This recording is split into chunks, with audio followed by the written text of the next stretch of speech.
2, 1. On behalf of Crosscheck Media and Biz Talk Today TV, welcome everyone to Wayve Wire. I am your host, Todd Schoenberger, and joining me as they do every week are the C-suite executives from Wayve Capital. We have Joe Besecker, the CEO, and the CIO, Rhys Williams. Rhys, I'm going to start with you. We're having a monster sell-off on Wall Street right now. Everybody's watching this show. The entire planet wants to know, Rhys, there's no pressure here. Why are markets selling off? Wow, that's a great question. And I think we can only guess because to me, it does not seem like the news flow was so bad here. I thought Nvidia had a really good quarter, really good guide, talked about how everybody's actually using all this AI and not just spending lots of money on it. Token use is through the roof. AI agents everywhere, and obviously it's going to grow exponentially over the next couple of years. So I thought Nvidia did its part. OpenAI managed to get money at a crazy valuation. We can all argue whether that's a good valuation or not. It seems high to me, but they got money. That's the most important thing. So they're going to be using that to spend that money over the next couple of years.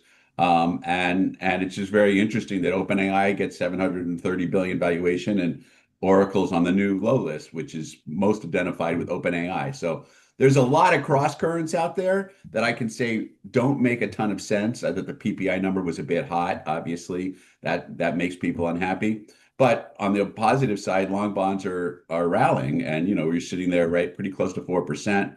Mortgage rates under 6. That's good. So I think, long story short, I think there's more positives than negatives. Currently, the market's only focused on the negatives. Right. I agree with that. And it does seem that way because we have now financials are leading the way down for the markets. And not only that, it's been such a volatile month. The S&P, we're going to close at a loss for the month, completely unheard of when we started here. Joe, what do you think, though? Is this 1 month? Is this something we're just going to be able to forget? Or do you think we're going to see overflow as we turn the calendar on Monday? No, Todd, what we need to do is end the show. Nobody's going to want to look at the market. The world's coming to an end, and it's just the way it is. You talked about financials. I think that is as silly as it gets. As a matter of fact, at my own firm, we ran a banking and finance fund, and I still talk to the guys that run it, and I also talk to a lot of the companies that are in those indexes, and their business is just fine, actually getting better. I think that sometimes you get markets that are irrational. I keep telling you, though, and as I said, I don't want to sound like Johnny One Tune. We're in a transition period, all right? And the world's trying to figure out, with all this money going into certain areas, obviously AI and others, is that going to leave a deficit in other areas? I do not think so. I'm about ready to join my buddy Rhys at the Raymond James conference down here in Orlando.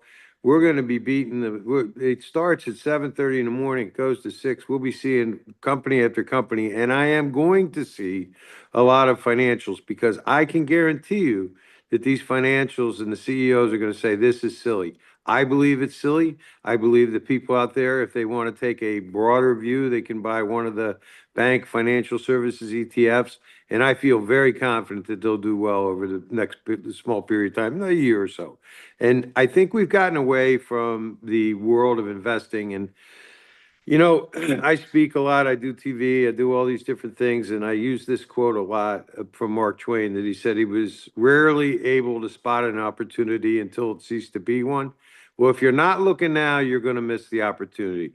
I say, and I said this a couple weeks ago, we're in this kind of rough weather patch. We'll get through it. Storms pass. These companies are on sale. We should take advantage. I hope you're right. And Rhys, with that, you brought up Nvidia.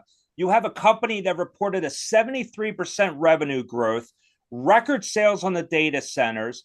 The company is just thriving left and right, and yet the stock got hammered yesterday. It was down. It was 5%. Up first. It went up first. Yeah, it went up first because all the suckers went in and started buying it, and then all the real money players all sold off.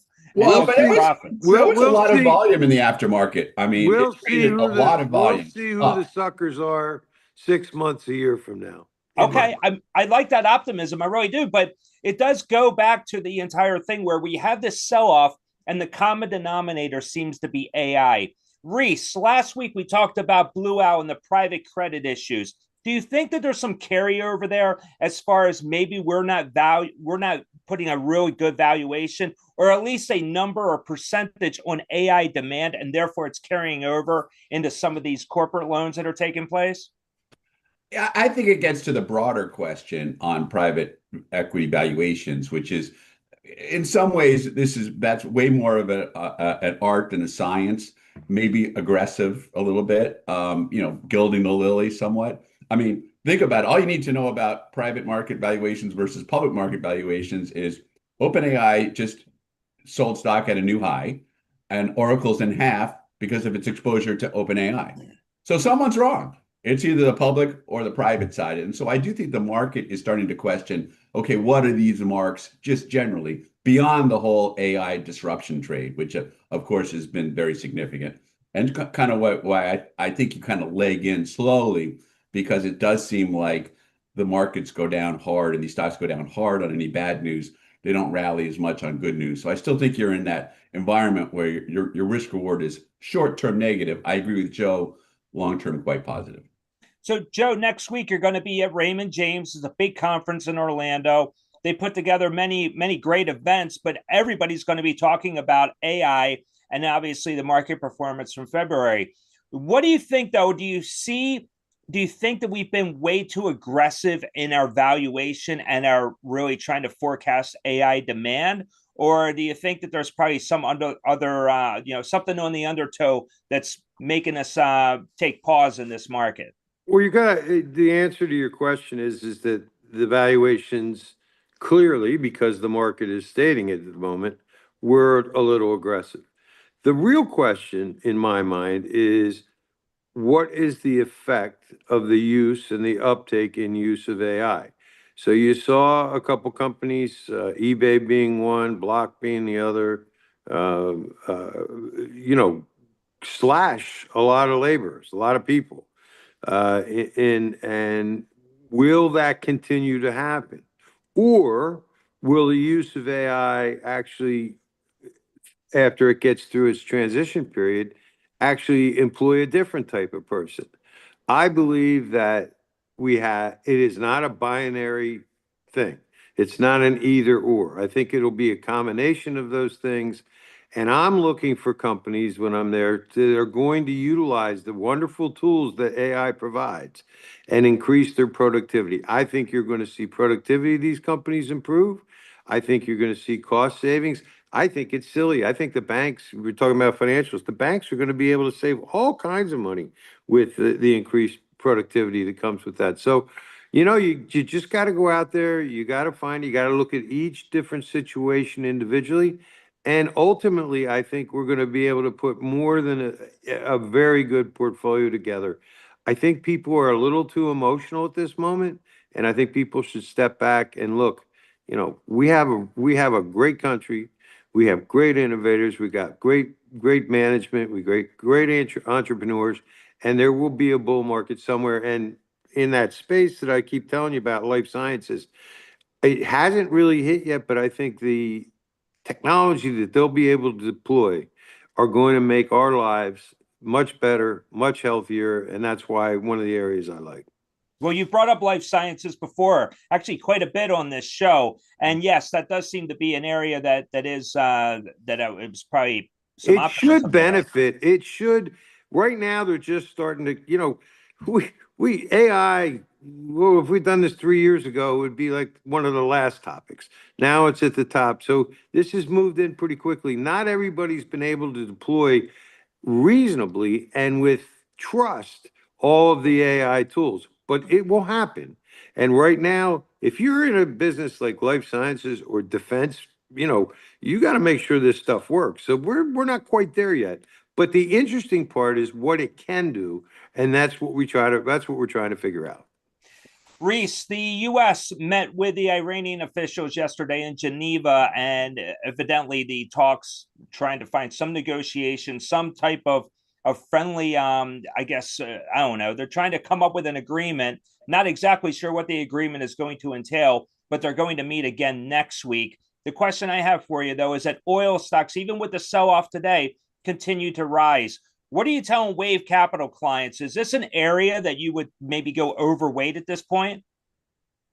Well, the market weight for oil is really low. And, one of the things we're going to do at the Raymond James conference is meet with a bunch of energy companies. But I think it's like 2% in the S&P. It was probably 10% when it was really hot. Yeah. Maybe even 15 at one point back in the late 70s when oil was really hot. But my point is, I don't know if you go overweight, but I would be at least market weight, just because it is an area that could have a lot of optionality if something goes wrong and the Strait of Hormuz gets closed, and which is certainly a possibility. I have no idea whether Trump will take a deal or not. I think there's a deal to have if they want to take it. The question is, do they want to take it? He's getting a lot of pressure from other Republicans to do the regime change things, to get rid of the Iranians. Everybody our age remembers 1979 and the hostage crisis. And so but there's a whole bunch of people that are younger than us that have no recollection of that whatsoever. So that's why I think the American people are against this war. I mean, I think, well, I don't think 21% want to do it. Trump's history is not, he's not a war guy. Yeah. Right. So I think you said it well. I believe that he's going to try to do everything in his power to try to avoid that. But they're not easy people to deal with. And there's I would say that one of the things that if you're going to do it, you have to do it soon, because we've taken out all their air defense. So, it will be a much safer proposition now. I don't want to see it. I hope they come. Peace is always better than war. And, but in general, you want to be even weight, I think, with energy, because the need for energy in our country today, and actually global, is massive. So whether or not it gets a bump from a supply constraint or not, I believe that energy is an area that you need to at least have, I believe, like you said, Rhys, an equal weight. Especially now with this AI build out. That's what I'm saying, yeah. That's going to be, regardless of what happens, I agree with you. Yeah, that's going to need energy. Well, you got Exxon, Conoco, Chevron all up today, even though the market Dow is down over 1% right now. ExxonMobil is just a cat's whisker away from a 52-week high. So really seeing some great growth in those companies. Also like to point out one thing: the single largest shareholder of ExxonMobil stock is the teachers union pension in this country. So before everybody starts talking about windfall profits taxes and all that other BS, just keep that in mind. So there's my political rant for the day. I don't think it's going to be a windfall profits tax for the next 3 years. I can guarantee you that in oil. You're probably right about that. So let's turn the page to the PPI number today. Came out hotter than expected, especially since January 2025 was so hot. I think everyone was expecting a much cooler number.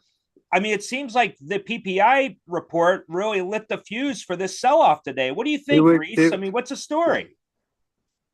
Well, like I said, but Joe and I disagree with this maybe, but I do think the building blocks of steel and copper, these tariffs on some of these items, which are not actually even part of the IEPA, which got overturned by the Supreme Court. I do think that sort of filters into PPI because it does make more expensive things. And don't forget, there's 100 jobs that use steel for every one job that makes steel. The biggest so my guess is that's what's happening with PPI. The biggest jump was in services. It was not in the basic materials. The biggest jump was in services. Now, we could try to explain that. I think that looking at 1 month's, 1 quarter's kind of numbers, in general, I think my belief hasn't changed, and we are a little bit on either side of this coin. I think that we're in this transition period. You're going to have weird bumps here and there, but I can tell you, I'm sure as heck think that a year from now, interest rates will be lower, and I believe the productivity will be higher. And I believe that my biggest concern, what I want to find out, is what we were just talking about earlier. What is going to happen with energy prices? Because if all this stuff really comes true and all this investment gets better, we're going to need tremendous amounts of power. And so that could be inflationary. Correct. Yeah, that is true. And you're talking about the AI data centers. And actually, the president brought this up at the State of the Union, talking about the amount of utility resources that we need to power these data centers. Rhys, what about that? I mean, there does seem to be, first of all, you have these data centers, they're being funded by private credit funds mostly, and then therefore they're going to have to find utilities from the municipalities, or how are you going to do that? So there's got to be critical mass, though, don't you think? I mean, where's the category killer here, where maybe you could use renewables in this space? I do think renewables actually could get a leg going. And I think a lot of these companies that have something to do that's off the grid is really important for the whole data center build out, because I believe Trump's going to have a big meeting on March 3rd where all the big hyperscalers are going to pledge to make sure that ratepayers don't have to pay more if they have a data center in their neighborhood. And so I think people are going to need these off the grid solutions, because there is no on the grid solution which does not involve ratepayers paying more. So there's some very interesting fuel cell technologies out there that are now ready for prime time, and I think poised to do very well. Like your Bloom Energy, right? That's one example, yes. Okay, so let's talk about metals. Now, what I don't understand, Joe, you have this big sell-off, you have all this uncertainty, potential war in the Middle East, yet metals aren't really moving. Why not? Well, it's nice that you come to me, because I'm the non-metals guy. I just want to see somebody go to the Wawa with a brick of gold and then start shaving stuff off. It's not me.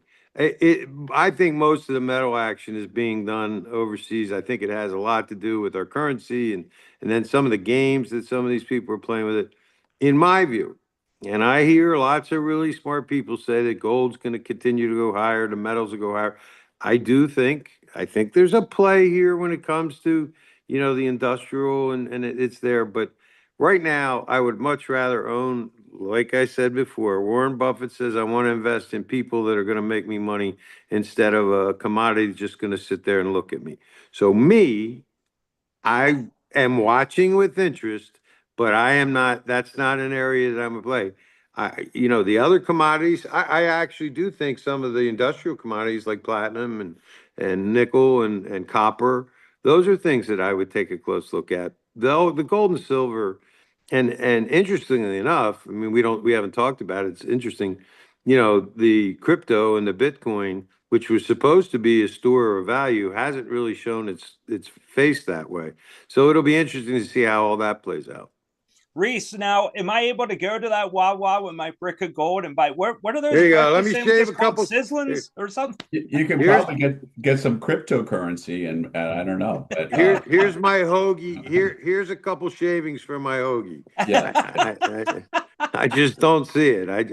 I've never understood it. I mean, if we get to that point, Todd, yeah, we might as well kiss it goodbye anyway. Rhys, are you doing anything on the metal side for Wayve Capital? Well, we have that position in copper stocks, one particular copper stock, but they're all going to work, or none of them are going to work. So I don't think there's necessary that I disclose which one. But I do like that one because it's got the industrial play, and it's just to get a new copper mine in. And I think obviously silver's had a huge correction. But I would at least have some weighting in gold and silver, because it is a nice, even if it's not going to be as great an area as it has been for the last couple of years, it is a nice hedge if the world falls apart, and that is a non-zero chance outcome. So I do think having some exposure in your portfolio makes some sense. I'm not against that. I wouldn't want to have a 30% weighting in gold and silver. Okay, that's good to know. Well, I tell you what, if you guys were investing, if there was a stock to invest in the Team USA men's and women's hockey teams, that you guys are doing great this Well, week. that would be gold. That would be gold, baby. Absolutely. So, guys, we're going to cut it there because next Friday is a very special Wayve Wire. We have the jobs report to go over. This is going to be the all-world, all-important, edge-of-your-seat jobs report that's coming out. It's going to really set the tone for the Fed meeting in March and beyond. So we definitely want to talk about that and break it all down. Speaking of jobs, I got to say it. My daughter just got accepted to the University of Pennsylvania Veterinarian School today, this morning. Congratulations. And as I told a lot of my friends, thank God I found out before I put my contacts in. I'm thrilled. She's worked so hard. And, you know, you're going to see jobs. I am very confident that once we get through this figuring out who does what job where, who gets productivity, I don't believe jobs are going. And we are having a huge manufacturing opportunity here in the United States. So I think the jobs will switch. And I don't know about short term, but long term, I think we're going to be in very good shape. Well, I think it's also that's a very good point. And think about, 15 years ago or 20 years ago, nobody had heard of a social influencer. Now, Yeah. 10% of my apartment building in Miami makes a living as social influencers. Not me, unfortunately, but no, you're influencing me right now, Rhys. but my point is, AI will create a lot of jobs. We don't even know what they are yet. Exactly. And that's going to be, and think about the gig economy. Gig economy didn't exist 20 years ago. Exactly. People who would have thought there were Uber drive drivers? Lyft or deliver DoorDash. Yeah, exactly. Yeah. There's a million jobs that will be created that nobody knows about. And smart entrepreneurs will create them. Yes, absolutely. Well, that is great. And we'll definitely, and look at the streaming side too, and the streaming media side, something that is relatively new and continues to grow every month. And I know Crosscheck Media is at the forefront of all of that. And we appreciate the audience for joining us as we take part in this journey. Netflix should buy Crosscheck. Yeah, there you go. Joe, congratulations to your daughter. That's fantastic news. Congratulations, Lily. Yep. Plus, you'll have a free vet to cover all those horses. And I need him because we got 18 bazillion animals in our house. I know. Plus my horses. Well, and it's good for the economy. That's at least $100,000 a year. At least, that's right. Thanks, Rhys. Thanks for reminding me.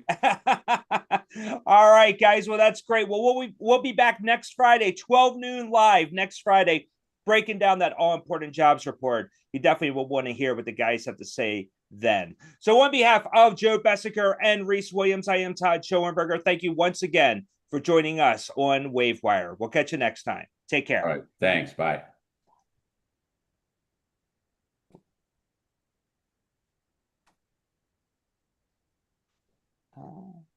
Hold on.